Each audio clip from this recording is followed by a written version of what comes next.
गुलहरी की कहानी एक सबक आमोज दास्तान। एक घने और खूबसूरत जंगल में एक चंचल सी गुलहरी रहती थी जिसका नाम चनो था। वो निहायत होशियार, निडर और मददगार थी। चनो हर वक्त दरख्तों पर उछलती कूदती रहती, अपने बच्चों के लिए खुराक जमा करती और दूसरे जानवरों से बातें करती। जंगल के सब जानवर उसे पसंद करते थे क्योंकि वो हमेशा मुस्कुराती और दूसरों की मदद करती थी। एक दिन जंगल में खतरा आ गया। कुछ शिकारी वहां पहुंच गए ताकि जानवरों को पकड़ सकी। सब जानवर खौफजदा हो गए और अपने अपने ठिकानों में छुपने लगे। लेकिन चनो ने सोचा, अगर हम सब मिलकर काम करें तो शिकारियों को भगा सकते हैं।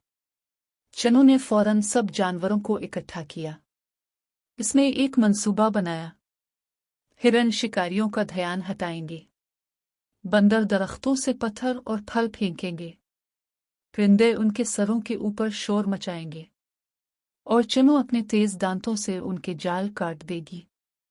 अगले दिन सबने वही किया।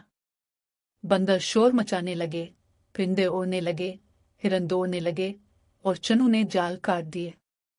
शिकारी घबरा गए, इनके जाल टूट गए और वो जंगल से भाग निकले। सब जानवर बहुत खुश हुए। उल्लू ने कहा, आज हमारा जंगल बच गया है और ये सब चनो की हिम्मत और समझदारी की बदौलत हुआ है। चनो ने मुस्कुरा कर कहा, अगर हम सब एक दूसरे का साथ दें तो कोई भी हमें नुकसान नहीं पहुंचा सकता। इस दिन के बाद जंगल के सब जानवर एक खानदान की तरह रहने लगे। सबक इखलाकी, इत्तेहाद में ताकत है। अगर हम सब एक दूसरे के साथ मिलकर काम करें तो बड़े से बड़ा खतरा भी आसानी से खत्म किया जा सकता है।